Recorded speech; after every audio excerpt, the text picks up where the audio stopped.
Hello everyone, welcome to our class. आप सभी का हमारी इस क्लास में स्वागत है। आज की जो हमारी क्लास है वो है क्लास 6 के लिए नवोदय प्रवेश परीक्षा की। और आज की इस वीडियो में हम आपको बताएंगे सैंपल पेपर नवोदय प्रवेश परीक्षा को सॉल्व करना। नवोदय प्रवेश परीक्षा में 80 क्वेश्चंस आते हैं, 40 क्वेश्चंस रीजनिंग के, 20 हिंदी के और 20 मैथ के, यानी कि टोटल 80 क्वेश्चंस आते हैं। तो हमने यहाँ पर 80 क्वेश्चंस का एक सैंपल पेपर का सेट तैयार किया है और हम यहाँ पर आपको इस सैंपल पेपर को सॉल्व करने का सिखाएंगे। ठीक है, तो वीडियो को लास्ट तक जरूर देखें, चैनल को सब्सक्राइब कर लें और वीडियो को लाइक और शेयर भी जरूर कर दें। और साथ ही मैं आपको बता दूं कि हमने सैंपल पेपर की 4 वीडियो की ये सीरीज़ है हमारी। 2 वीडियोज़ हम इससे पहले बना चुके हैं, उसके जो लिंक है आपको इस वीडियो के डिस्क्रिप्शन बॉक्स में मिल जाएंगे। ये हमारी इस सीरीज़ की तीसरी वीडियो है, तो इसलिए चैनल को सब्सक्राइब जरूर कर दें और बेल आइकन को भी दबा दें। तो आज की वीडियो को शुरू करते हैं। देखिए, ये जो हमारा पेपर होता है नवोदय प्रवेश परीक्षा का, उसमें हमारे 80 क्वेश्चंस आते हैं, 40 रीजनिंग के, 20 मैथ के और 20 हिंदी के। तो मेरी आपको ये राय है, ये एडवाइस है कि आप सबसे पहले मैथ वाले पार्ट को करें, फिर हिंदी वाले पार्ट को और सबसे लास्ट में फिर रीजनिंग वाले पार्ट को। इसी सीरीज में हम इस सैंपल पेपर को सॉल्व करेंगे। पहले हम मैथ वाला पार्ट करेंगे, फिर हिंदी वाला और फिर रीजनिंग वाला। तो पहले मैं मैथ वाला पार्ट निकाल लेता हूँ। मैथ वाला पार्ट देखिए यहाँ से शुरू है, ये 41 क्वेश्चन से शुरू होगा आपका पेपर में, वहाँ भी। तो 41 क्वेश्चन है, फटाफट से सॉल्व करते हैं क्योंकि पेपर में टाइम कम रहता है, हमारी वीडियो भी ज़्यादा लंबी ना हो, इसलिए हमारे पास भी टाइम कम है। 1 + 11/10 + 11/100 + 111/1000 + 111/10,000 का मान क्या होगा। यानी कि ये हमारा जो सॉल्यूशन है, सवाल है वो इस तरीके से है। 1 + 11/10 + 11/100 + 111/1000 + 111/10,000। तो देखिए, दशमलव के नियम अगर आपको मालूम है तो दशमलव अगर नीचे जीरो जितनी लगी होती है, दशमलव पीछे से उतने अंक के बाद लग जाता है। तो यहाँ पर 1 जीरो है तो यहाँ पर 1.1 आ जाएगा, यहाँ पर 2 जीरो है तो यहाँ 0.11, यहाँ पर 3 जीरो है तो 0.111, यहाँ पर 4 है तो 0.0111। अब इन सबको जोड़ देंगे। एक को हम इस तरीके से लिखेंगे, फिर 1.1, 0.11, 0.111 और 0.0111। देखिए यहाँ पर 1 आया, 2, 3, 3 और 2, 2.3321 हमारा इसका उत्तर आगा, जो हमारा ये वाला है। अगला है माइनस के 5/7 में से क्या घटाया जाए कि माइनस के 2/3 प्राप्त हो जाए। इस तरीके के सवाल हम क्या करते हैं, हम मान लेते हैं x घटाया जाए, यानी कि माइनस के 5/7 में से हम x घटा दें तो हमारा माइनस के 2/3 प्राप्त हो जाए। ये हमारा सवाल है, देखिए। ठीक है, तो क्या करेंगे, हम इसे इधर पक्षांतर कर लेंगे, इसे इधर कर लेंगे तो x बराबर आ जाएगा माइनस के 5/7, ये माइनस का दराकर हो जाएगा प्लस। सॉल्व कर देंगे इसे, इसका एलसीएम आएगा 21, 7 या 21, 3 पंजे 15, 3 सत्ते 21, 7 दूनी 14, x का मान आ जाएगा 1/21। तो ये हमारा आ जाएगा इसका उत्तर 1/21। अगला है 43वां सवाल। यदि कागज की 18 सीटों का भार 50 ग्राम तो उसी कागज की कितनी सीटों का भार 3 सही 3/4 किलोग्राम होगा। ये हमारा सवाल है एक एक नियम का। देखिए यहाँ पर ग्राम दे रखा है, यहाँ पर किलोग्राम दे रखा है, तो सबसे पहले इसके किलोग्राम बना लेंगे और सवाल को इसी तरफ से लिखना शुरू करेंगे। यानी कि 50 ग्राम भार है 18 सीटों का, तो इतने ग्राम भार कितने सीटों का होगा। तो सबसे पहले हम देखेंगे कि 3 सही 3/4 किलोग्राम में कितने ग्राम होंगे। सबसे पहले होगा 4 या 12 और 3 15/4, इसमें गुणा कर देंगे 1000 से, ये बन गए ग्राम। कितने, 4 से कट गया ये 250 बार, गुणा करेंगे इनकी तो 3750 ग्राम। अब इस सवाल को उल्टा करके लिखना शुरू करेंगे, यानी कि 50 ग्राम भार है 18 सीटों का, तो इतने ग्राम भार कितने सीटों का होगा। तो कैसे लिखेंगे, 50 ग्राम भार कितने सीटों का है, 18 का, कागज की सीट है। 1 ग्राम भार होगा 18/50 है यहाँ पर 50, और यहाँ पर 3750 ग्राम भार होगा 18/50 गुणा 3750। जीरो से जीरो कट गई, 5 से 75 बार, गुणा करेंगे 18 पंजे 90, हासिल का 9, 18 सत्ते 126 और 9 134। तो ये हमारा उत्तर आएगा 135। तो ये हमारा उत्तर आ जाएगा इसका 1350। ठीक है, ये एक एक नियम का सवाल था। अगला सवाल है, संतरे के 15 लीटर 286 मिलीलीटर जूस को गाजर के 19 लीटर 714 मिलीलीटर जूस में मिलाया जाता है। इस मिश्रण में से 12 लीटर 750 मिलीलीटर जूस प्रयोग में लाया जाता है और शेष को बोतलों में भरा जाता है। जहां प्रत्येक बोतल में 250 मिलीलीटर जूस आता है, बोतलों की संख्या है। देखिए यहाँ पर एक गणित का रूल होता है, जब भी कोई संख्या पूछता है बोतलों की, ईंटों की, किसी भी चीज़ की, तो भाग करना होता है। तो सबसे पहले क्या करेंगे, हम टोटल जूस निकाल लेंगे, टोटल जूस है कितना हमारा। तो यहीं पर कर देते हैं इस सवाल को। देखिए यहाँ पर टोटल जूस हमारा कितना है, हमारा संतरे का है 15 लीटर 286 मिलीलीटर, और इसका है 19 लीटर 714 मिलीलीटर। इसे जोड़ दो, 6 और 4 10, 8 9 और 1 10, 7 9 और 1 10, 9 और 5 14 और 1 15, हासिल 1 1 2 3, यानी कि टोटल 35 लीटर और ये मिलीलीटर जूस है। इसमें से हमारा उपयोग कितना हो गया, 12 लीटर 750 मिलीलीटर। तो 12 और 750 इसमें से घटा दो। तो यहाँ से देख घटाने का तरीका देखिए कैसे होगा। यहाँ से एक हासिल लेंगे तो सीधे यहाँ पर 1000 हो जाएगा, क्योंकि 1 लीटर में 1000 मिलीलीटर होते हैं। तो 250 मिलीलीटर बच गए, और यहाँ बच गए 34, 34 में से 12 आ गए, यहाँ बचे 22, यानी कि बचा कितना हमारा बचा 22 लीटर 250 मिलीलीटर। मैं आपको सवाल इस तरीके से करके दिखा रहा हूँ, देखिए आप पेपर में कैसे भी कर सकते हैं, इसे कि मैं ऐसे नंबर डालकर नहीं दिखा रहा हूँ आपको। अब इसे कितनी बोतलों में भरा जाना, 250 बोतलों में भरा जाना। तो 250 से कर देंगे इसमें हम भाग, क्योंकि 22 लीटर जूस प्रयोग में ला गया, शेष को बोतलों में भरना है, जहाँ पर 250 मिलीलीटर जूस आता है। प्रत्येक बोतल में कितना लीटर जूस आता है, 250 मिलीलीटर। तो 250 से इसमें भाग कर देंगे, वो भी मिलीलीटर, तो इस पूरे के मिलीलीटर बना लेंगे। यहाँ पर कर देता हूँ, 22 लीटर है, 250 मिलीलीटर है, तो 22 गुणा 1000 और प्लस के 250, ये पूरे मिलीलीटर बन गए। अब तो ये हो गए 22,000 और 250, टोटल हो गए 22,250। इसमें हम भाग कर देंगे कितने से, 250 से। जीरो कट गई, 5 से काटो, 5 पंजे 25, 5 चौक 20, 5 चौक 20, 5 पंजे 25, और 5 अट्ठे 40, और 5 नाम 45। उत्तर आ जाएगा इसका 89 बोतलें। देखिए सवाल आसान है, केवल क्या है, थोड़ी सी कैलकुलेशन है, और कैलकुलेशन आपकी हाई जरूर होनी चाहिए अगर आपको ये प्रवेश परीक्षा पास करनी है। अगला है, दो संख्याओं का में से 13 है और उनका लय से 1989 है। यदि उनमें से एक संख्या 117 है तो दूसरी ज्ञात करो। तो इसमें जो सूत्र लगेगा हमारा वो लगेगा, में से गुणा लय से बराबर पहली संख्या गुणा दूसरी संख्या। तो इस सूत्र का प्रयोग करेंगे हम। सूत्र होता है में से गुणा लय से बराबर पहली संख्या गुणा दूसरी संख्या। ठीक है, तो हमारा सवाल में जो में से दे रखा है, देखिए मैं दिखाता हूँ आपको। में से हमारा कितना है, 13 है, लय से हमारा 1989 है। तो में से की जगह 13 लिखेंगे, लय से की जगह 1989। एक संख्या हमारी 117 है और दूसरी हमने मान ली x, ये इसके बटे में आ जाएगा। तो x का मान आ जाएगा 13 गुणा 1989 बटे 117। 13 नंबर 117 होते हैं, और 9 के पहाड़े से हम ऊपर वाली संख्या काटेंगे। अब 9 दूनी 18, 9 दूनी 18, 9 एकम 9, ये आ जाएगा 200 हमारा 21। अगला है 2/3 और 3/4 का लघुत्तम समापवर्तक क्या है। देखिए वैसे आपको लघुत्तम समापवर्तक निकालना आता होगा, पर अगर भिन्नात्मक रूप में दे रखा है जैसे 2/3 और 3/4 का, तो ऊपर वालों का तो लय से निकालेंगे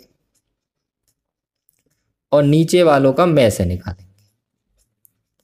लय से में से आपको निकालने आते होंगे। 2 और 3 का लय से हमारा 6 आएगा, 3 और 4 का में से हमारा 1 आएगा। उत्तर टोटल इसका 6 आ जाएगा। जिसका भी मतलब अगर लय से निकालना है तो ऊपर वालों का लय से, नीचे वालों का में से। अगर में से निकालना है तो ऊपर वालों का में से, नीचे वालों का लय से, यानी कि उल्टा करते हैं। अब अगला सवाल है, ये हमारा सरलीकरण का क्वेश्चन है, ज़्यादा कठिन क्वेश्चन नहीं होता, पर लगता है देखने में काफ़ी कठिन है, पर इतना कठिन होता नहीं है। सवाल नंबर हमारा है 47। सवाल उतार देता हूँ मैं आपको, सीधे फिर करके दिखाता हूँ। 2/2 प्लस 2/3 प्लस 2/3 प्लस 2/3, और इस पूरे के साथ गुणा में है 0.39। देखिए ये है हमारा सवाल, ये वाला। ठीक है, दिख रहा है आपको। अब इसे सवाल करने के लिए क्या करेंगे, इस सवाल को नीचे से सॉल्व करते हैं। सबसे पहले इसे हल करेंगे, ये जो भिन्न बन रही है 3 प्लस 2/3 को हल करेंगे। इसके नीचे 3 आ गया, 1 तिया 3, 3 तिया 9 प्लस 2, ये आ जाएगा 11/3, और 3 जो ऊपर पहुंचेगा वो। तो सवाल हमारा जो बनेगा वो बनेगा 2/2 प्लस 2/3 प्लस 2/11/3, और यहाँ पर 0.39 ऐसे रहेगा। ये 3 जाएगा ऊपर, ये होगा 6/11। अब इस 3 में ये वाली जो संख्या 3 और 6/11 को हम जोड़ेंगे। इसके नीचे 1 रखेंगे तो ये आएगा 33 प्लस 6, यानी कि 39/11। तो इस पूरे की जगह आ जाएगा 39/11। तो सवाल बन जाएगा अब 2/2 प्लस 2 गुणा 2/39/11 गुणा 0.39। ये चला जाएगा ऊपर, पॉइंट हटा के नीचे 2 जीरो बढ़ाएंगे तो 39 से 39 कट गया, तो ये आ गया 2/2 प्लस 22/100, क्योंकि ये ऊपर चला जाएगा 11 दूनी 22। इसका फिर एलसीएम ले लेंगे तो 2/100 दूनी 200, 222/100, ये फिर ऊपर चला जाएगा तो ये आ गया 200/222। इसको जब हल करेंगे हम तो ये आएगा 2 से 100 बार और 2 से 111 बार। तो दिए गए उत्तर में से इनमें से कोई सा भी विकल्प हमारा नहीं आ रहा है, तो इसमें हम लगा देंगे इनमें से कोई नहीं। ठीक, अगला है हमारा, इसे सरल करना है, ये हमारा बोर्ड मास वाला सवाल है। तो बोर्ड मास वाले सूत्र से हम सवाल को हल करेंगे। पहले मैं सवाल उतार देता हूँ। सवाल है हमारा, बड़ा ब्रैकेट है 0.9 माइनस मझला ब्रैकेट है 2.3 और उसके बाद -3.2 माइनस छोटा ब्रैकेट 7.1 माइनस 5.4 माइनस 3.4, छोटा बंद मझला बंद बड़ा बंद। सबसे पहले छोटे ब्रैकेट से शुरू करेंगे, माइनस वाली संख्या को जोड़ के इसमें से घटा देंगे, तो 7.1 में से घटा देंगे, ये जुड़ के आ जाएंगी हमारी 8.9, ये दोनों जुड़ के। तो ये माइनस की संख्या है, ये प्लस की संख्या, तो उत्तर माइनस में आएगा हमारा। कितना आएगा, बड़ी में छोटी करेंगे, 9 में से 1 गया 8, 8 में 7 गया 1, तो इसकी जगह आ जाएगा माइनस के 1.8। तो सवाल बना 0.9 माइनस 2.3 माइनस 3.2 और ये आया माइनस के 1.8। ये माइनस और माइनस प्लस हो जाएगा, तो 0.9 माइनस मझला ब्रैकेट 2.3 माइनस 3.2 प्लस 1.8। अब ऐसे ही इसमें क्या करेंगे, ये दोनों प्लस की संख्या जोड़ देंगे तो ये हो जाएंगी हमारी जुड़ के 2.3 और 1.8 4.1 और इसमें से इसे घटा दो, ये बची हमारी 0.9। तो ये आ गया 0.9 माइनस 0.9, उत्तर आ गया 0। तो हमारा इसमें 0 वाला उत्तर सही है। अगला प्रतिशत का सवाल है 49वां। 240 का 5.6% माइनस 480 का 0.3%। काफ़ी आसान है, ऐसी उससे अगला भी इसी तरीके का सवाल है। तो पहले 49वां कर लेते हैं। 240 का 5.6% माइनस 480 का 0.3%। तो का मतलब होता है गुणा, और जब भी प्रतिशत का निशान हटाते हैं तो हम लगा देते हैं नीचे 100। ऐसे यहाँ पर 480 गुणा 0.3/100। अब इसे केवल हमें हल करना है, जैसे भी हम कर सकते हैं। तो हल करने के लिए क्या करेंगे, केवल गुणा कर लेंगे, यहाँ से एक 0 बढ़ा लेंगे नीचे, यहाँ से 0 बढ़ा लेंगे नीचे, तो ऊपर आ जाएगा 248 गुणा 56/1000 और यहाँ आ जाएगा 480 गुणा 3/1000। इसे आप गुणा करिए, घटाइए और भाग कर लेंगे तो हमारा उत्तर निकल के आ जाएगा। इसका जो उत्तर आएगा इसका वो आएगा हमारा सवाल में 12, और इसमें कहीं 12 दिया नहीं हुआ है, तो हमारा जो उत्तर इनमें से फिर यही वाला ठीक होगा, इनमें से कोई नहीं।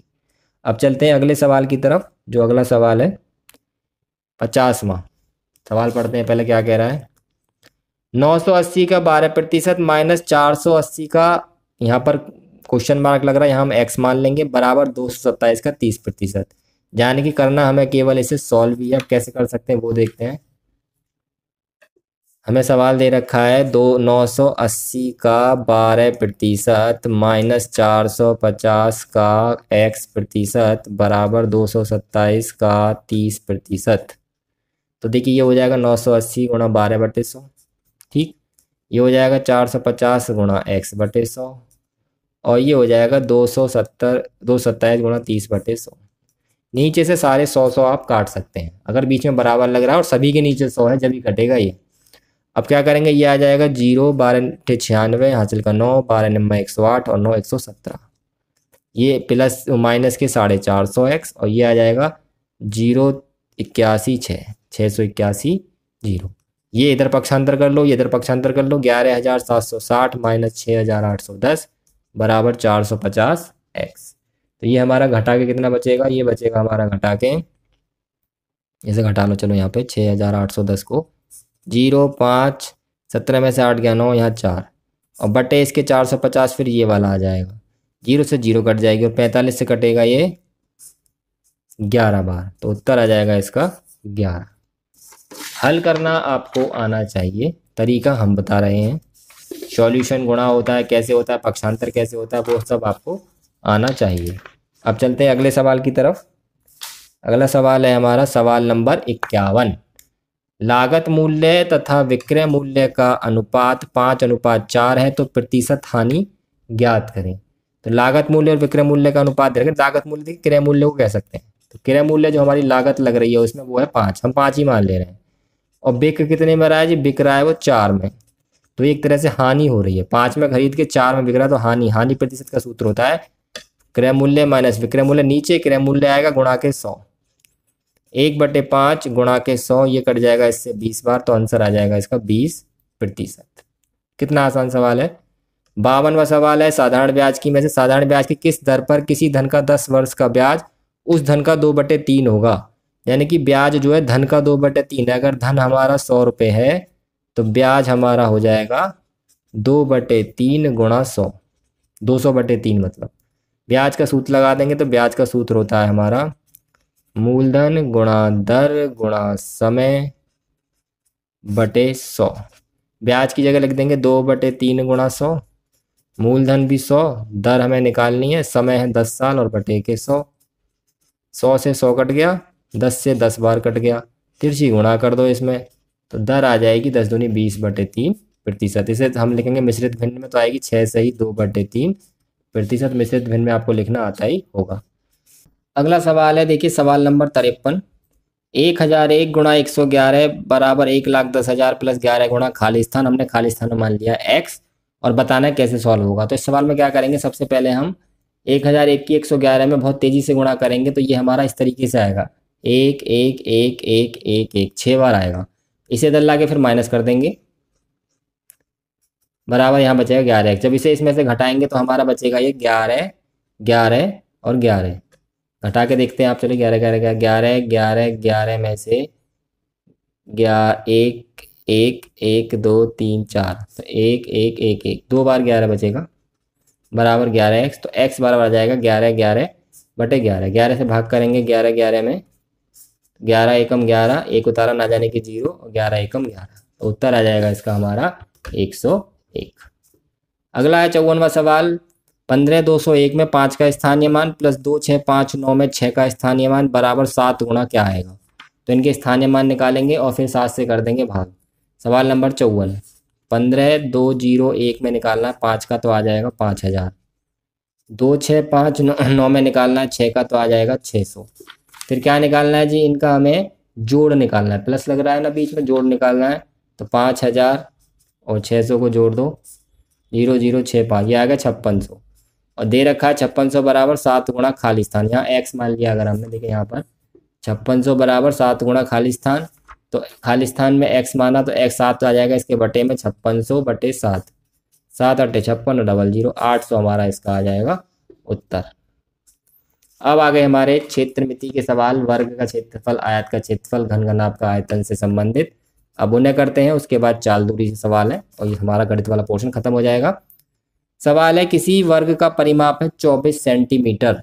तो वर्ग का परिमाप 24 है तो इसकी भुजा आपके दिमाग में तुरंत आ जानी चाहिए। अब इतनी जल्दी आप भुजा निकाल पाएंगे जब भी आप इन सवालों कर पाएंगे। परिमाप अगर 24 है, परिमाप होता है 4 गुणा भुजा वर्ग का बराबर 24, 4 से कट जाएगा 6 बार, इसका मतलब उसकी भुजा कितनी आ गई हमारी 6।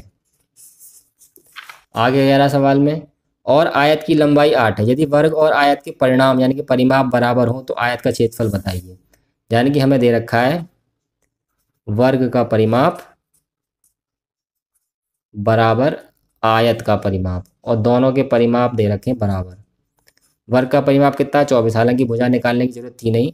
आयत का होता है 2 लंबाई प्लस चौड़ाई, 2 से काट दो 12 बार। चौड़ाई हमें दे रखी है उसकी, लंबाई दे रखी है, देखिए सवाल में लंबाई हमें आयत की कितनी दे रखी है, यदि आयत की लंबाई कितनी है 8, तो लंबाई की जगह लिख देंगे 8, चौड़ाई निकालनी है, पक्षांतर कर देंगे तो 12 - 8, चौड़ाई आ जाएगी हमारी इसकी 4। निकालना क्या, आयत का क्षेत्रफल। आयत का क्षेत्रफल होता है लंबाई गुणा चौड़ाई। लंबाई कितनी है, पहली देखिए 8, चौड़ाई कितनी है 4, 8 चौका 32, 32 हमारा इसका आ जाएगा उत्तर। अगला सवाल है किसी आयताकार बक्से की आंतरिक लंबाई चौड़ाई ऊंचाई है 4 3 2 सेंटीमीटर। 8664 घन सेंटीमीटर को पैक करने के लिए ऐसे कितने बक्सों की आवश्यकता होगी। देखिए मैंने अभी सवाल बताया था, अगर संख्या पूछी जाती है तो भाग होता है, और जब पैक करने की बात आती है तो समझ लीजिए हम इसमें आयतन निकाल के इसमें भाग कर देंगे। तो आयतन क्या होता है घनाभ का, सवाल नंबर है हमारा ये 56। तो क्या करेंगे, आयतन होता है जी घनाभ का, देखिए लंबाई गुणा चौड़ाई गुणा ऊंचाई। सिंपल सा, बहुत आसान सा इसका सूत्र है। लंबाई सवाल में दे रखी है हमें 4, 3 और 2, पर गुणा नहीं करेंगे हम इसकी। क्यों नहीं करेंगे, क्योंकि हमें भाग करना तो हम काट पीट करेंगे। संख्या निकालनी है 8664 बटे 4 गुणा 3 गुणा 2। सवाल कुछ इस तरीके से मैं यहाँ रख देता हूँ, दिख जाएगा आपको। ये रहा इसमें 8664 ऊपर आएगा और जो हमारा घन है उसको आयतन नीचे आएगा। इसे काटेंगे तो पहले 2 से काट लो, 2 चौक 8, 2 तिया 6, 2 तिया 6, 2 दूनी 4, 4 से काट दो अब, 4 एकम 4, 0, 4 अट्ठे 32, 4 तिया 12 और 3 से काट दो अब, 3 तिया 9, 3 चिंग 18, 3 एकम 3, 361 आ जाएगा इसका हमारा उत्तर। 57वां सवाल है, एक टंकी में 240 लीटर 180 मिलीलीटर दूध है, जिसको 16 जारों जो एक ही माप के हैं पूर्णतः भरा जा सकता है। यानी कि 16 जारों में इतना दूध आ जाता है। एक जार में कितना दूध आएगा उसके लिए इसमें इससे भाग करेंगे पहले, फिर 22 जारों में दूध निकालना तो 22 से कर देंगे गुणा। यानी कि एक तरह से एक एक नियम का ये सवाल है हमारा। सबसे पहले हमें दे रखा है 240 लीटर 180 मिलीलीटर दूध आ रहा है 16 जारों में, तो 16 से भाग करेंगे, इसमें अलग कर दो, इसमें एक साथ वैसे करना है हमें, तो ये अलग अलग कट जाएगा क्योंकि 16 एकम 16 और 16 पंजे 80, ये अलग कट गया और ये हमारा अलग कट गया। यानी कि आ गया 15 लीटर और 008 मिलीलीटर। अब 22 जारों में निकालना तो 22 की गुणा करेंगे तो 22 अट्ठे 176 यहाँ पर अलग हो गया, और 22 की इसमें करेंगे तो 330 हमारा 22 पंजे 110, हाँ 330 अलग हो गया। 330 लीटर 176 मिलीलीटर हमारा इसका आ जाएगा उत्तर। अगला सवाल पाई चार्ट का है, जिसे मैं यहीं सॉल्व कर दूंगा। बहुत आसान सवाल है। दिए गई पाई आरेख में एक घर के निर्माण के खर्च को दर्शाया गया है। यानी कि टिम्बर 36 डिग्री का है, मजदूरी 90 डिग्री, सीमेंट 72 डिग्री, ईंट 54 डिग्री, स्टील 54 डिग्री, देखरेख 54 डिग्री। यानी कि इस तरह से कोणों में दर्शाया जाता है जो पाई आरेख होता है। ये हमारा दे रखा 15 लाख में है, तो मजदूरी कितनी लगेगी। पूरे निर्माण में 15 लाख खर्च हुए हैं, मजदूरी हमारा कितने डिग्री का कोण बना रही है, 90 डिग्री का। तो 90 लिखा जाएगा ऊपर, 360 नीचे, क्योंकि पूरा कोण 360 का होता है, और गुणा के 15 लाख। इन सवालों को करने का यही तरीका है बस। तो 0 से 0 कटा, 9 चौक 36 और 4 से भाग कर देंगे 15 लाख में, तो ये हमारा आ जाएगा 15 लाख और बटे के 4 से भाग करेंगे तो 3,75,000 हमारा इसका उत्तर आ जाएगा। अगला सवाल है, एक कार 90 किलोमीटर प्रति घंटा की चाल से चलती है, मीटर प्रति सेकंड में चाल बतानी। बहुत आसान सवाल है, आपको तो रटा होना चाहिए कि किलोमीटर प्रति घंटा से मीटर प्रति सेकंड अगर बनाना है तो हमें गुणा करनी पड़ेगी 5/18 से। तो गुणा कर देंगे इस 90 में, 90 गुणा 5/18, 18 पंजे 90, 5 पंजे 25। इसका उत्तर हमारा आ जाएगा 25 मीटर प्रति सेकंड। इसे तो आपको अपने दिमाग में मुँह जमानी कर देना, इस पर भी पेन उठाना पड़ेगा, तो समझ लीजिए आपको कठिनाई हो रही है प्रश्न करने में। अब करते हैं आज का आखिरी सवाल गणित के सेक्शन का। मोनिशा एक निश्चित दूरी के 2/3 भाग को 4 किलोमीटर प्रति घंटा और शेष भाग को 5 किलोमीटर प्रति घंटा की गति से 1 घंटे 54 मिनट में तय करती है। कुल दूरी क्या होगी। तो देखिए इसमें 2/3 भाग तो अलग हो रहा है तय, इसके साथ x मान लेंगे, कुल दूरी को x मान के, और बाकी कितना बचेगा, 1/3 बचेगा। टोटल जोड़ के हमारा 1 हो जाता है, टोटल 1 में से 2/3 घटाएंगे तो 1/3 बचेगा। इसे वो पार कर रही है 4 की स्पीड से, इसे पार कर रही है 5 की स्पीड से, और टोटल उस समय लग रहा है 1 घंटा 24 मिनट। यानी कि 1 + 24/60, इसके भी बना लिए हमने घंटे। ये हमारी समीकरण बन गई। तो ये बन गया 2x/12, ये बन गया x/15, और ये 12 दूनी 24, 12 पंजे 60, 5 1 5 तो 7/5। इसका एलसीएम आ गया 60, 12 पंजे 60, 5 दूनी 10, 15 चौका 60, 4x बराबर 7/5, 5 से 12 बार 14x बराबर 12 गुणा 7, देखो 7 दूनी 14 कट गया, 2 6 12। तो कुल दूरी आ गई हमारी 6 किलोमीटर। बहुत ही शॉर्ट तरीके से मैंने समझाया है।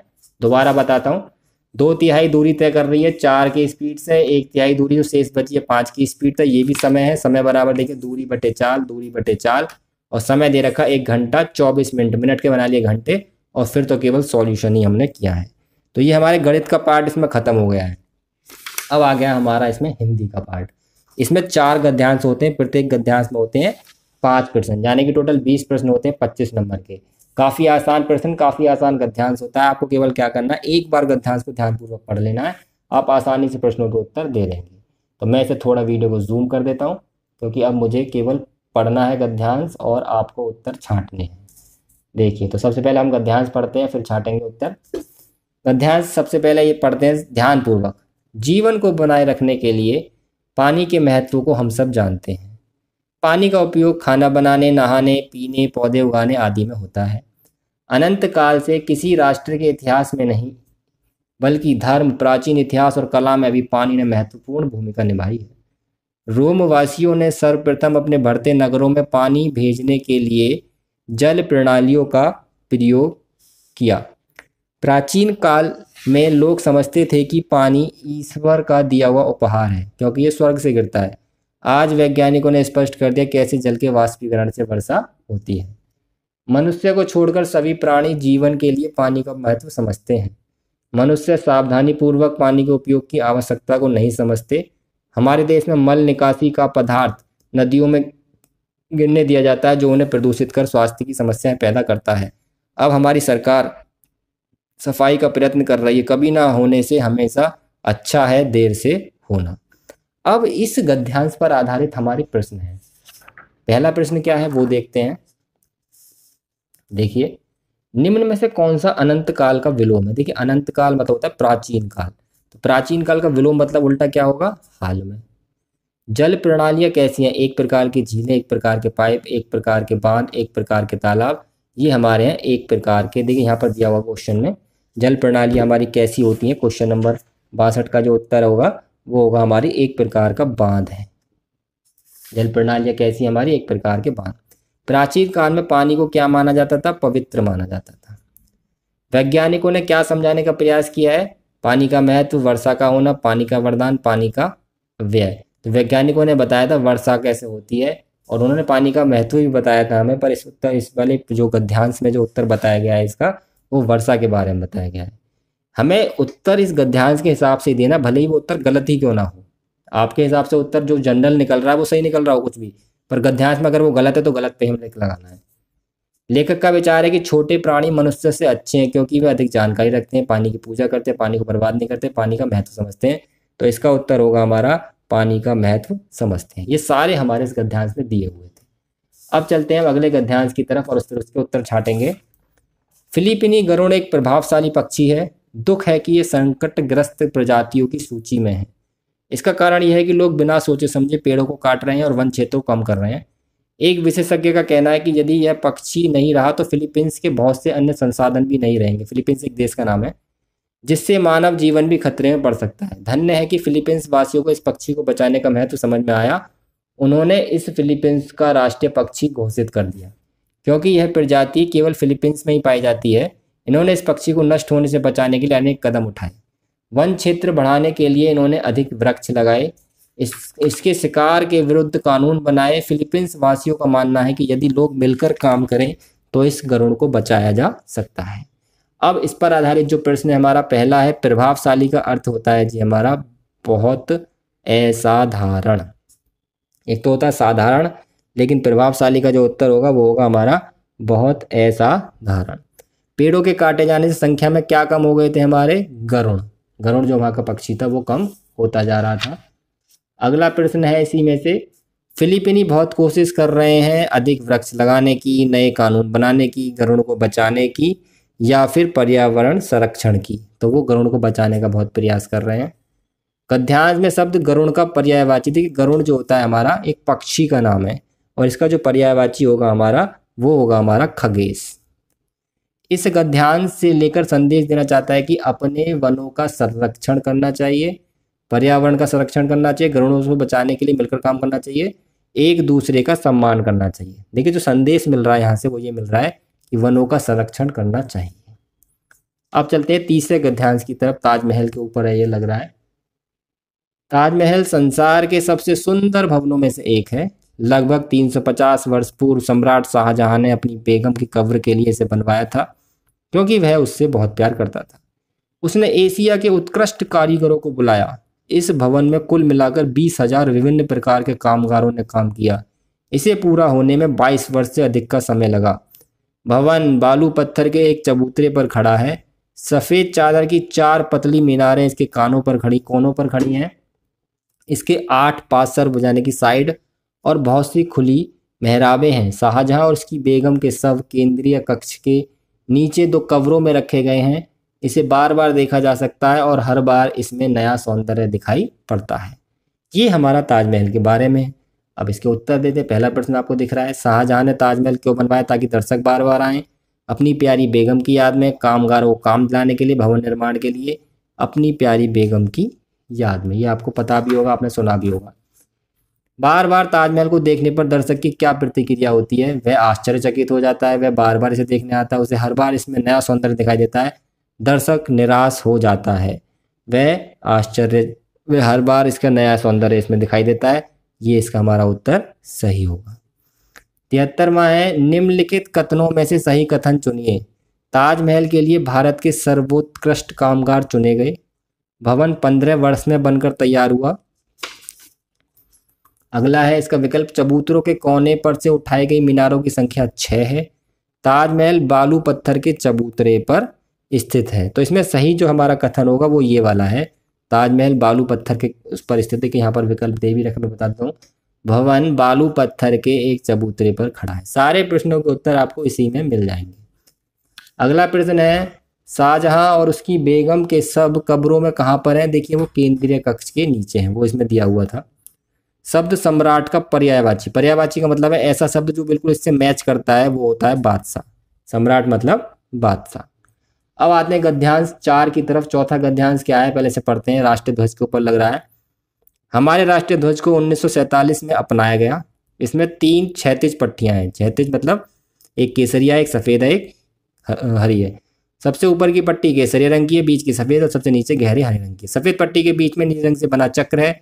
यह चक्र अशोक के सारनाथ सिंह के शीर्ष स्तंभ से लिया गया है। हमारे झंडे के रंग साहस और बलिदान, सत्य, शांति और विश्वास और वीरता के प्रतीक हैं। किसी भी व्यक्ति या वस्तु के लिए इसे झुकाया नहीं जाना चाहिए। जब किसी महान व्यक्ति की मृत्यु होती है तो उसके सम्मान में राष्ट्रीय ध्वज को आधा झुकाया जाता है। राष्ट्रीय ध्वज से ऊपर किसी अन्य ध्वज को नहीं रखा जाना चाहिए। तिरंगा अमर रहे। राष्ट्रीय ध्वज में 3 क्षैतिज पट्टियां ऊपर से नीचे किस क्रम में है? सबसे ऊपर केसरिया है, फिर सफ़ेद, फिर हरा। ये तो सबको आपको पता ही होगा। सफ़ेद पट्टी के बीच में क्या है? सफ़ेद पट्टी के बीच में है हमारा नीले रंग का चक्र। हमारे ध्वज का केसरिया रंग किस बात का प्रतीक है जी? केसरिया रंग है हमारा साहस और बलिदान का। किसी महान व्यक्ति की मृत्यु होने पर हम उसे कैसे सम्मान देते हैं? राष्ट्रीय ध्वज को आधा झुकाकर, पूरा कभी नहीं झुकाते हैं। साहस का विलोमार्थी शब्द क्या है? विलोमार्थी का मतलब होता है इसका उल्टा, तो साहस का उल्टा होता है हमारा विलोमार्थी शब्द कायरता। ठीक है, तो ये हमारा हिंदी के चारों गद्यांश, यानी कि हमने इस पेपर के 2 पार्ट कर लिए, एक मैथ वाला कर लिया है और एक कर लिया हिंदी वाला। अब बच रहा है इसमें सबसे बड़ा पार्ट जो आता है 40 क्वेश्चन का 50 नंबर का, यानी कि आधा पेपर जिसमें से आएगा वो है हमारी रीजनिंग। अब हम इस पार्ट को करते हैं, ठीक है। अब रीजनिंग के पार्ट में सबसे बड़ी दिक्कत क्या होती है कि बच्चे समझ नहीं पाते हैं कि हमें इस प्रश्न में करना क्या है। हालांकि उसकी जो अपने निर्देश हैं वो प्रश्न के ऊपर दिए हुए हैं। किसी किसी के निर्देश तो बहुत सिंपल भाषा में होते हैं, बच्चे समझ जाते हैं। किसी के निर्देश इतने टिपिकल भाषा में होते हैं कि बच्चों को समझ में नहीं आता कि इसमें कि हम करना क्या है हमें। पहला प्रश्न है, जैसे प्रत्येक प्रश्न में 4 आकृतियाँ ABCD हैं। इन 4 आकृतियों में से 3 आकृतियाँ एक समान है, एक अलग है, उसे चयन करना है। ये जो निर्देश है ये केवल 1 से 4 तक के प्रश्नों के लिए हैं, मतलब शुरू के 4 प्रश्नों के लिए। ऐसी 4 या 8 प्रश्नों के लिए निर्देश इसमें होते हैं। तो इसमें हमें सबसे अलग आकृति बतानी है। इन चारों में कौन सी आकृति भिन्न लग रही? देखिए, ये रेखाओं से बन रहे हैं सारे, और इनके ये वाले हिस्से जो हैं ये डार्क हो रहे हैं, किनारे वाले। ये रेखाओं से नहीं बन रहा है, ये वक्र रेखाओं से बन रहा है, तो ये वाला हमारा इसमें अलग है। अगले वाले में हम देखेंगे कि कौन सी अलग है, तो हम देखेंगे गौर से कि जो बाहर वाली इसे तो छोड़ देंगे। अंदर की जो 3 आकृतियाँ बन रही हैं इसमें 4 हैं अंदर, फिर 5 है, फिर 6 है। इसमें बाहर है हमारी 6, फिर 4, 5 और फिर 4, यानी घटते क्रम में है। इसमें हमारी 3 है, फिर 5 है, फिर 4 है, और इसमें हमारी 5 है, 4 है, 3 है। तो तो ये एक ऐसी लग रही है हमें जो ना घटते क्रम में ना बढ़ते क्रम में, ना ये 4 5 6 4 5 6 3 4 5, ये 4 5 3 3 5 4, तो ये वाला हमारा इसका हो जाएगा उत्तर। अगला है हमारा, इनमें बताना है कौन सा अलग है। देखिए ये सारे हमारे इसके दर्पण प्रतिबिंब हैं, केवल पी जो है वो हमारा नहीं है। क्यू का अगर हम दर्पण में देखेंगे तो इस तरह दिखेगा, बी ऐसे दिखेगा और एल ऐसा दिखेगा, ये हमारा अलग दिखेगा। तो ये हमारा दर्पण प्रतिबिंब होता अलग है इसका, ये दे पी रखा है तो ये उत्तर अलग होगा। अगले वाले में बताना है कि हमारी कौन सी आकृति भिन्न है। तो इसमें क्या है जी, जितने भी अंदर बन रहे हैं सब त्रिभुज बन रहे हैं। देखिए 1 त्रिभुज 2 त्रिभुज, कितने सारे त्रिभुज बन रहे हैं। इसमें भी त्रिभुज बन रहा है, इसमें भी त्रिभुज बन रहे हैं, पर इसमें एक आयत भी बन रहा है, ये समलंब भी बन रहा है, ये समलंब बन रहा है। त्रिभुज के अलावा भी आकृतियां इसमें बन रही हैं, तो ये वाला हमारी अलग है, तो ये हमारा इसका उत्तर हो गया। अगला जो प्रश्न संख्या का निर्देश है वो निर्देश है 5 से 8 तक के लिए, यानी कि प्रश्न संख्या 5 से 8 तक जो प्रश्न है उनके लिए है। निर्देश क्या है, प्रत्येक प्रश्न में एक प्रश्न आकृति दी हुई है तथा ए बी सी और डी से चिन्हित 4 उत्तर आकृतियां हैं। उत्तर आकृतियों में से प्रश्न आकृति के समरूप आकृति, समरूप मतलब जो उसी के आकार की है, छोटी बड़ी हो सकती है पर उसी रूप की हो। जैसे इसके समरूप बतानी है, इसे आप आसानी से कर सकते हैं, बिल्कुल सेम टू सेम दिखेगी। देखिए मुझे इसके हिसाब से जो लग रही है, आप देखेंगे बिल्कुल सेम टू सेम आकृति इसमें ये वाली है। ऐसी इस वाले प्रश्न आकृति के बिल्कुल सेम टू सेम देखिए, आप इसे गौर से देखिए, इसका उत्तर इसमें से मिलेगा ये वाला। कितना आसान है इसे छांटना। इसकी प्रश्न आकृति देखिए बिल्कुल सेम टू सेम, इसकी जो आकृति है हमारी वो है हमारी बी वाली, और इसके बिल्कुल सेम टू सेम आकृति हम देखेंगे तो वो है हमारी सी वाली। देख कितनी आसानी से ये वाले हमारे प्रश्न हो गए हैं। अब चलते हैं हम अगली आकृति की तरफ। अगले प्रश्न निर्देश जो है 9 से 12 तक। प्रत्येक प्रश्न में एक प्रश्न आकृति दी गई है जिसका एक भाग लुप्त दिखाया गया है। प्रत्येक प्रश्न की उत्तर आकृति ए बी और सी डी पर गौर करें तथा उस उत्तर आकृति का पता लगाएं जिसको बिना दिशा परिवर्तन के प्रश्न आकृति का पैटर्न पूरा करने के लिए प्रश्न आकृति के लुप्त भाग में बिठाया जा सके। यानी कि इस आकृति को पूरा करना है हमें, और पूरा करने पर इनमें देखेंगे कौन सी आकृति इसमें फिट बैठेगी। तो देखिए हम इसे पूरा कर लेंगे, यहाँ मिला लेंगे इसे, यहाँ मिला लेंगे इसे और यहाँ मिला लेंगे इसे। तो इसमें से कौन सी आकृति से फिट बैठ रही है, मेरे हिसाब से ये वाली फिट बैठ रही है, तो ये हो जाएगा इसका उत्तर। 10वां प्रश्न है इसी तरह, इसी का मतलब 9 से 12 तक इसी टॉपिक पर है। इस आकृति को पूरा करके बताना, तो हम क्या करेंगे, इसे मिला लेंगे, ये वाली पूरी आकृति जो होगी हमारी वो आकृति। देखिए इसमें से कौन सी आकृति है जो इसे मैच कर रही है, इस आकृति को मैच करने वाली जो आकृति होगी वो हमारी आकृति, देखिए ये वाली आकृति इसे मैच कर रही है। आप इसे देख लीजिए बिल्कुल सेम टू सेम यही है। अगली आकृति को बताना है कि यहाँ पर पूरा करना, तो हम इसे पूरा कर लेते हैं। हम इसे मिलाएंगे इससे, इसे मिलाएंगे इससे, और ये वाला भाग भी हमें पूरा करना पड़ेगा। तो कौन सा भाग इसे मैच कर रहा है, हमारा इससे मैच कर, और ये वाला हिस्सा ही मिलना है इस तरीके का। तो ये वाला हिस्सा इसे मैच कर रहा है। इसमें इसे मिलाने पर कौन सी आकृति बनेगी, देखिए इसे पूरा करते जाइए आप, इसे पूरा कीजिए, इसे मिलाइए, इसे मिलाइए और इसे मिलाइए और इसे मिलाइए। 1 2 3 4 5 लाइनें और एक नीचे वाली होगी 6 लाइनों वाला, ये वाला हमारा इसमें फिट बैठ रहा है। ये वाला उत्तर हमारा सही है। अब निर्देश है प्रश्न संख्या 13 से लेकर 16 तक के लिए, मतलब 4 के लिए दे रखे हैं। काफ़ी सारी टाइप की रीजनिंग होती हैं। प्रत्येक प्रश्न में एक प्रश्न आकृति दी गई है तथा चौथी आकृति के लिए एक स्थान छोड़ा गया है। देखिए 3 आकृतियां दे रखी हैं, चौथा छोड़ रखा है। प्रश्न आकृति श्रेणी क्रम में है, मतलब इसमें कुछ ना कुछ आपस में बढ़ रहा है। श्रेणी क्रम को पूरा करने के लिए प्रश्न के बाद उपलब्ध उत्तर आकृतियों में से एक आकृति का चयन करें जिसे प्रश्न आकृतियों के खाली स्थान में प्रतिस्थापित किया जा सके। इस आकृति के लिए 4 विकल्प दे रखे होंगे, उसमें से सही विकल्प हमें चुनना है। देखिए पहले ये आकृति दे रखी है, उसके बाद ये है और उसके बाद ये है। तो इस आकृतियों में क्या परिवर्तन नजर आया, इस आकृति में ये परिवर्तन नजर आया है कि अगली आकृति जो है वो हमारी घड़ी की दिशा में 90 डिग्री घूम जाती है तथा एक रेखाखंड की वृद्धि हो जाती है। यानी कि ये जो है हमारा पहले ऐसे था, फिर ये ऐसे हो गई ये लाइन, और एक लाइन ऐसे बढ़ गई, फिर ये जो लाइन ऐसे थी ये अब नीचे आ गई और एक लाइन और बढ़ गई। अब ये लाइन कैसे हो जाएगी, ऐसे हो जाएगी और एक लाइन और बढ़ जाएगी हमारी। एक तो ये है ही, एक ये है ही, एक लाइन हमारी और बढ़ेगी। तो विकल्प हम देखेंगे कौन सा इसमें सही आएगा। विकल्प हमारा सही आएगा इसमें ये वाला 13वें का, ये नहीं 3 लाइनें होंगी, तो इसमें हमारा ये वाला विकल्प सही है, क्योंकि ये लाइन होगी इधर की और एक लाइन, दो लाइन, तीन लाइन हमारी इसमें बढ़ गई है। 14वें में देखेंगे कि इसमें क्या पैटर्न बन रहा है। देखिए ये दो तीर के निशान है, फिर ये निशान है, यहाँ पर छूट के फिर ये निशान आ रहे हैं, तो ये कितने डिग्री घूम रहे हैं। देखिए मेरे हिसाब से ये वाला तीर घूम रहा है इस दिशा में 90 डिग्री, और ये वाला तीर घूम रहा है इस दिशा में 90 डिग्री। दोनों एक दूसरे की उल्टी दिशा में घूम रहे हैं, ये इस दिशा में घूम रहा है और ये वाला इस दिशा में घूम रहा है। तो यहाँ पर देखेंगे ये हमारा इस दिशा में जाएगा और ये हमारा ऊपर जाएगा, उल्टे जाएंगे दोनों। तो इसमें से कौन सा विकल्प हमारा सही होगा 14वें का, ये वाला विकल्प हमारा सही है। 15वीं आकृति में हम देखेंगे यहाँ पर खाली स्थान है और फिर इनमें क्या परिवर्तन होते हैं। देखिए यहाँ पर 2 है, यहाँ पर 3 है, यहाँ पर 4 है, तो यहाँ पर तो केवल 1 होगा अंदर, यानी कि ये वाला विकल्प ठीक है। कुछ आसान भी होते हैं, कुछ कहने भी होते हैं। इस आकृति से इस आकृति से देखिए क्या पर इसमें परिवर्तन हो रहे हैं। ये इसमें छायांकित भाग है, फिर ये हमारा इस दिशा में घूम गया है 90 डिग्री, पहले ऐसे था फिर ये ऐसे हो गया, बाकी भाग छायांकित हो गया है। फिर ये इस दिशा में घूम गया है, पहले ऐसे से ऐसे हुआ, फिर ऐसे हुआ, और अब ये यहाँ पर ऊपर जाएगा। और अब ये छायांकित होगा या नहीं होगा, इसका पैटर्न बनाने के लिए छायांकित नहीं होगा, बाकी सारा भाग हमारा छायांकित है। तो ये वाला उत्तर हमारा सही है। अब जो निर्देश है प्रश्न संख्या 17 से 20 के लिए इन्हें पढ़ लेते हैं। प्रत्येक प्रश्न में प्रश्न आकृतियों के 2 सेट दिए गए हैं। दूसरे सेट में प्रश्न चिन्ह खाली स्थान है। प्रत्येक सेट की 2 प्रश्न आकृतियों में एक निश्चित संबंध, यानी कि इन दोनों आकृतियों में एक संबंध है, वो इन दोनों आकृतियों में फिर संबंध बता के करना है हमें क्या होगा। यानी कि इसमें और इसमें जो संबंध है, जैसे यहाँ पर ए बन रहा है, इसका उल्टा हो गया यहाँ पर, और यहाँ पर तीनों उस पर हमारी बिंदी लग गई हैं, तीनों उस पर गोले बन गए हैं। तो ऐसे इसका उल्टा करके और इसके भी तीनों उस पर गोले बना देंगे। तो इसका उल्टा करेंगे तो ये आकृति बनेगी और तीनों उस पर गोले बनेंगे। समझ में आ रहा है ना आपको।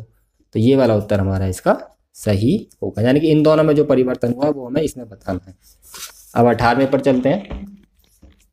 18वां है, देखिए इस वाली आकृति में क्या हमारा संबंध है कि इसमें हमारी 4 भुजाएं हैं और एक इसमें से भुजा हट गई है।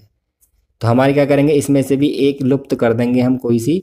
तो इसमें से लुप्त करने पर हमारी जो मिलेगी वो ये वाली मिल जाएगी। अगला हमारा प्रश्न आकृति है, देखिए यहाँ पर त्रिभुज है और इसके अंदर 4 भुजाएं हैं, और चतुर्भुज है 3 भुजाएं हैं। तो पंचभुज के अंदर 2 भुजाएं हैं, तो इसके अंदर आगे कौन सी आकृति बनेगी। पंचभुज के बाद किसका नंबर आता है, 6 भुजा वालों का, है ना। ये 3 भुजा वाला, फिर 4 भुजा वाला, तो 5 भुजा वाले के बाद 6 भुजा वाला, 6 भुजा वाला ये है, और इसके बाद इसमें 1 कम है, तो 2 के बाद 1 कम, यहाँ पर 1 ही आएगी। तो ये वाला आंसर हमारा ठीक है। इसमें और इसमें क्या संबंध है वो देखेंगे और फिर इसमें और इसमें संबंध हम बताएंगे। तो 20वें में संबंध हमारा कुछ इस प्रकार है, इसे हमने तोड़ दिया है, यानी कि ये हमारा इस तरीके से बन रहा है, ठीक है। तो हमने क्या करा है, इसे इस तरीके से तोड़ दिया, ये वाला पार्ट कर दिया अलग और ये वाला पार्ट कर दिया है फिर अलग, और फिर वो इसके चारों तरफ जोड़ दिया है। तो इस तरीके से हम इसे भी तोड़ देंगे। ऊपर वाला ये वाला पार्ट हम अलग कर देंगे और ये वाला पार्ट हम अलग करेंगे, और फिर इसके आधे तरफ जोड़ देंगे इसे। तो इसका उत्तर जो हमारे 20वें का ठीक आएगा वो आएगा बी वाला, ठीक है। अब चलते हैं सवाल नंबर 21 की तरफ। प्रश्न आकृति के रूप में ज्यामितीय आकृति त्रिभुज वर्ग वृत्त के भाग को प्रत्येक प्रश्न में दर्शाया गया है। ये जो प्रश्न आता है ये अक्सर बच्चों के समझ में नहीं आता है, पर मैं आपको बताता हूँ कि ये प्रश्न किस तरीके का होता है। जहाँ पर ये 3 शब्द दे रखे हो, त्रिभुज वर्ग और वृत्त बनाने हैं, यानी कि हमें ये आकृति दे रखी है, देखिए ये वाली 21वीं। इस आकृति को हमें पूरा करके वर्ग बनाना है, या आयत बनाना होता है या वृत्त। जैसे इसमें तो बनाना वर्ग, इसमें बनेगा वृत्त, ठीक है। तो इसे पूरा करने के लिए हमें कौन सी आकृति यूज होगी, तो बहुत आसान तरीका है इसका। क्या करना है, इसे मिला लो सबसे पहले, तो पूरा कर लिया। इसके बाद जो हिस्सा ये इस तरीके से, इसे भी पेंसिल फेर लो और ठीक इससे मैच करता हिस्सा इसमें ढूंढ लो कौन सा आ रहा है, और वही हमारा उत्तर हो जाएगा। ठीक इससे मैच करता हिस्सा मुझे लग रहा है इसमें ए वाला है, तो ये इसका उत्तर, ठीक है। ऐसे इसमें वृत्त बनाना है तो पहले इस वृत्त को पूरा कर लो, उसके बाद ये जो हिस्सा है इसको भी पेंसिल से फेर लो। तो ये जो हिस्सा बिल्कुल सेम टू सेम जहाँ मिलेगा वही हमारा इसमें उत्तर होगा। तो इसका उत्तर हमारा मुझे लग रहा है डी वाला उत्तर इसका मैच कर रहा है, तो ये वाला उत्तर सही है। इसमें हमारा आयत बनेगा, तो क्या आयत के लिए क्या करेंगे, देखिए इसे मिला लेंगे बस, और ये वाला हिस्सा, ये हिस्सा चाहिए बस हमें। तो ये हिस्सा हमारा किस वाले में मिल रहा है, हमें ए वाले में मिल रहा है, तो इसमें हमारा ए वाला सही है। पर इसमें आयत बनने के लिए क्या नहीं रहा, ये वर्ग ही बनाना है हमें, तो हमें इसमें पूरा ही करना पड़ेगा। आयत का इसमें ऑप्शन नहीं है, वर्ग है, त्रिभुज है, वृत्त है, तो इसे पूरा करेंगे ये वाला हिस्सा, तो इसमें ये नहीं, ये वाला हिस्सा ठीक आएगा। ये वर्ग बनाने के लिए क्या करेंगे, इसे मिला लेंगे और इसके बाद यहाँ से इन सब पर पेंसिल फेरेंगे या पेन जो भी होगा आपके पास पेपर में वो फेरेंगे। अब इस आकृति से ठीक मिलती जुलती आकृति देखिए कौन सी वाली है, वही हमारा इसमें उत्तर होगी। तो इसमें उत्तर होगा हमारा ए वाला। ठीक, अब अगले सवाल है दर्पण प्रतिबिंब के। ये प्रश्न जरूर आते हैं दर्पण प्रतिबिंब के। दर्पण प्रतिबिंब में क्या होता है कि एक दर्पण रखा होता है, या तो यहाँ रखा होगा या फिर यहाँ। अगर दर्पण यहाँ रखा है तो इसमें नियम क्या है कि जो चीज़ पास है वो पास होगी, जो दूर है वो दूर होगी। और जो यहाँ रखा है दर्पण नीचे, देखिए यहाँ नीचे अगर दर्पण रखा है तो इसका यह है कि ऊपर वाला नीचे आ जाएगा और जो पास वाला है वो पास में ही रहेगा। बात वो नियम दोनों के लिए बराबर ही है। तो जैसे पहला सवाल है उसमें दर्पण रखा है दाएं हाथ की तरफ, तो झंडा पास में वो पास में ही रहेगा झंडा। तो उसका मुंह अगर इस तरफ है तो इस तरफ ही रहेगा उसका मुंह, यानी कि या तो ये वाला विकल्प होगा या फिर ये वाला, ये दोनों तो होंगे नहीं। ठीक है, और बाकी बचा ये वाला हिस्सा, तो ये हमारा दूर दूर है तो दूर चला जाएगा। तो दूर किस वाले में जा रहा है, इस वाले में जा रहा है। इसमें तो उल्टा ही होगा, तो ये तो होगा नहीं। तो इसका आंसर हमारा कौन सा ठीक होगा, डी वाला इसका ठीक है। अगले वाले उत्तर में क्या होता है कि हमारा एस का ये वाला हिस्सा नीचे आएगा और पी का भी ये हिस्सा नीचे आएगा, यानी कि पी ऐसे बन रहा है तो नीचे आकर ये ऐसे बन जाएगा। एस जो बन रहा है वो हमारा उल्टा बन जाएगा। तो 26 में का हमारा उत्तर आ जाएगा बी वाला। ठीक है, अब चलते हैं 27वें सवाल की तरफ। दर्पण के सवाल आपको जरूर आने चाहिए, बहुत आसान सवाल होते हैं। दर्पण यहाँ रखा है जी इसमें, तो ये वाला हिस्सा पास में ही रहेगा और ये वाला हिस्सा दूर चला जाएगा। तो इसमें जो हमारा विकल्प सही होगा वो ये वाला विकल्प सही है। इसमें भी दर्पण यहीं रखा है तो तीर हमारा इस तरीके से यहाँ दूर होगा, गोला यहीं रहेगा। इस तरीके से ये वाला भी यहीं रहेगा, ये दूर चली जाएगी, ये लाइन ऐसे रहेगी। कौन सा विकल्प सही लग रहा है आप देख लीजिए अपने आप अंदाजे से। हमें ये वाला विकल्प इसमें ठीक लग रहा है, 28 का डी। अब आते हैं हमारे सवाल कागज मोड़ने वाले। प्रत्येक प्रश्न में प्रश्न आकृति में दर्शाए अनुसार कागज के टुकड़े को तह देकर पंच किया गया। पंच किया गया मतलब उसमें छेद किया गया है। ABCD से चिन्हित 4 उत्तर दिए गए हैं। कागज के टुकड़े की खोली गई, खोलने पर वह जिस तरह दिखेगा वैसी आकृति चुननी है। जैसे कि ये वाला वृत्त है, इसे बताया गया है कि एक बार यहाँ से रख के मोड़ा गया, एक बार यहाँ से रख के मोड़ा गया है। ठीक है, अंदर की तरफ वो भी, और उसके बाद यहाँ पर इस तरीके से पंच कर देंगे। देखिए कागज को मोड़ने के सवाल थोड़े कैड़े होते हैं, इसके लिए एक सेपरेट वीडियो बना रखी है मैंने। अगर मैं यहाँ पर आपको समझाऊंगा तो काफ़ी बड़ी वीडियो हो जाएगी। यहाँ पर इन सवालों को ऐसे प्रैक्टिस ही यूज कीजिए। यहाँ मैं क्या आपको सवाल दे रखा है, इसका उत्तर है, तो मैं आपको उत्तर बता देता हूँ, आप उत्तर को निकाल के देखिएगा, आपका उत्तर वही मैच करना चाहिए। तो इसका जो उत्तर होगा वो हमारा डी वाला सही है। ऐसी अगला वाला जो हमारा है कागज, देखिए पहले यहाँ से विकर्ण से इसे इस तरफ मोड़ा गया है, फिर से इस तरफ मोड़ा गया, और यहाँ पर इसमें एक वृत्त बनाया गया है और यहाँ पर इस तरह से छेद किए गए दो, एक ये वाला एक ये वाला। तो खोलने पर यह कागज किस तरीके से दिखेगा, सबसे पहले इसे इस तरीके से खोलेंगे यहाँ पर, तो ये हिस्सा पूरा होगा, ये वाला हिस्सा यहाँ आएगा। ठीक है, इसके बाद इसे यहाँ खोलेंगे पूरा, तो एक हिस्सा यहाँ आएगा, एक यहाँ आएगा, और इस तरीके से एक बन जाएगा। तो ये पूरा गोला हो जाएगा। ये तीर, ये जो हिस्सा है यहाँ पर 4 बिंदी आ जाएंगी। तो हमारा ये वाला विकल्प देखिए ठीक है। कुछ इसी में आसानी से अंदाजे लग जाएंगे, कुछ कैड़े हैं वो आपको वीडियो देखेंगे आपको पूरा अच्छे से समझ में आ जाएगा। ये कागज एक बार ऐसे मोड़ा गया है, फिर ये ऐसे मोड़ा गया, यहाँ पर इसमें किया गया पंच। तो सबसे पहले इसे इस तरीके से खोलेंगे तो यहाँ पर आ जाएगा 1। ठीक है, फिर इसे हम इस तरीके से पूरा खोलेंगे तो इसमें पूरी 4 आ जाएंगी बिंदियां। तो इसमें जो हमारा विकल्प ठीक होगा हमारा वो होगा सी वाला। अगली आकृति है, पहले इस जो वृत्ताकार कागज है इसे ऊपर की तरफ मोड़ा गया है और फिर इसे इस तरफ मोड़ा गया है, और यहाँ पर बना दी गई हैं 3 बिंदियां। तो पहले इसे हम इस तरीके से जो मोड़ा है इसे इस तरीके से खोलेंगे तो यहाँ पर 3 बिंदी और आ जाएंगी। ठीक है, फिर इस कागज को पूरा नीचे खोलेंगे, जब पूरा ही खोल देंगे तो 3 बिंदियां और आएंगी और फिर नीचे की तरफ भी बिंदी आएंगी।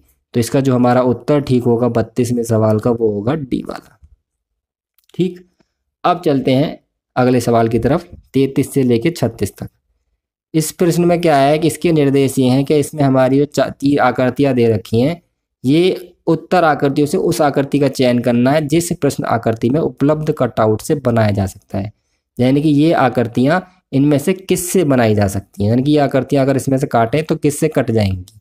तो हम गौर से देखेंगे कि त्रिभुज किस में आ रहा है, ये आकृति किस में आ रही है और ये वाली आकृति किस में आ रही है। तो देखिए त्रिभुज यहाँ पर ये रहा, ये वाली आकृति यहाँ पर ये आ रही है, और इस आकृति को भी यहाँ पर प्राप्त कर सकते हैं यहाँ से ही हम, ये वाली आकृति। तो ये वाली आकृति मुझे लग रही है कि इसमें ही सारी आकृति मिल जाएंगी। 34 में देखना है कि ये सारी आकृति किस वाले आकृति में आ रही हैं। तो आपको आकृति खींच कर देख लेनी, जैसे 34वें सवाल में है हमारी। तो देखिए ये आकृति कहाँ कहाँ आ रही है, देखिए त्रिभुज ये आ रहा है, ठीक है, ये वाला हिस्सा जो हमारा यहाँ मिलेगा और एक हिस्सा हमारा यहाँ मिलेगा। तो इस वाली आकृति में सारी आकृतियाँ मिल रही हैं, तो इसका ये वाला उत्तर सही है। अगला है, ये 4 तरह के त्रिभुज दे रखे हैं, किस में मिल सकते हैं चारों त्रिभुज? देखिए आपको साफ पता पड़ रहा है, ये वाली आकृति इसमें मिल जाएगी बहुत आराम से, इसमें ज़्यादा दिमाग भी नहीं लगाना। ये आकृति हमारी किस में मिलेंगी? तो देखिए इसमें गौर से देखेंगे, इन चारों को मिलाने के बाद जो हमारी आकृति बन सकती है 36वें में, वो बी पार्ट में ही बनेगी, क्योंकि इसमें यहाँ पर विकर्ण से भी इसमें पॉइंट मिल रहे हैं, और इसमें भी देखिए विकर्ण से ये पॉइंट मिल रहे हैं, क्योंकि यहाँ से विकर्ण में दे रखे हैं इसके पॉइंट। ठीक है, आप गौर से देखेंगे यहाँ पर पॉइंट भी मिलती हुई रेखा में दे रखे थे। अगले लास्ट के 4 सवालों के निर्देश इस प्रकार हैं। प्रत्येक प्रश्न में एक प्रश्न आकृति दी गई है तथा नीचे की ओर ए, बी, सी और डी से चिन्हित 4 उत्तर आकृतियां हैं। उत्तर आकृतियों से उस आकृति को चुनना है जो प्रश्न आकृति के में सन्निहित है। यानी कि ये आकृति इनमें से जिसमें भी है उसी को हमें निशान लगाना है। तो मुझे तो ये आकृति देखिए यहाँ नजर आ रही है, ये वाला हमारा इसका उत्तर सही है। ये वाली आकृति इनमें से किस में नजर आ रही है आपको, वही वाला उत्तर लगाना। देखिए मुझे तो इसमें नजर आ रही है, ये रही, यहाँ से नहीं, इसमें नहीं है। और फिर देखिए किस में नजर आ रही है आपको, ये वाली आकृति इसी में नजर आ रही है मुझे 38वें का सवाल नंबर में, इसी में ये वाली आकृति यहाँ पर नजर आ रही है, यहाँ से लेके। तो ये वाला हमारा इसका उत्तर सही है। ये आकृति देखें गौर से, किस में नजर आ रही है इसमें से? तो देखिए ये आकृति हमारी अंदर दिख रहा है यहाँ पर छोटा सा, उसी में ये नजर आ रही है 39वें में। ये वाला हिस्सा जो है अंदर काफ़ी छोटा है क्वेश्चन में प्रिंट, तो ये वाला इसका उत्तर सही है। ये वाई बन रहा है एक तरह से, ये आकृति इनमें से देखिए किस में नज़र आ रही है, आप किस में ये आकृति देख पा रहे हैं? मेरे को अंदाज़ा लग रहा है कि ये वाली आकृति हमारी देखिए किस सवाल में नज़र आ रही है। ये वाली आकृति हमारी देखिए यहाँ पर नजर, देखिए ये वाई बन रहा है, ये वाली आकृति हमें यहाँ पर नज़र आ रही है। तो हमारे ये सारे सवाल रीजनिंग के भी हो गए 40 के 40। कुछ सवाल इसमें कैड़े हैं, कुछ हल्के हैं, कुछ काफ़ी हल्के हैं। तो आपके पेपर में अच्छी तरीके से आता है, कुछ कैड़े सवाल आते हैं, कुछ हल्के आते हैं, कुछ काफ़ी हल्के आते हैं। पूरा पेपर सॉल्व हो गया। उम्मीद है वीडियो आपको अच्छी लगी होगी। वीडियो अच्छी लगी तो लाइक कर दीजिए, शेयर कर दीजिए। कोई डाउट हो तो हमें कमेंट कीजिए, हम उसे सॉल्व करने का प्रयास करेंगे। चैनल को सब्सक्राइब कर लीजिए। वीडियो देखने के लिए आपका बहुत बहुत धन्यवाद।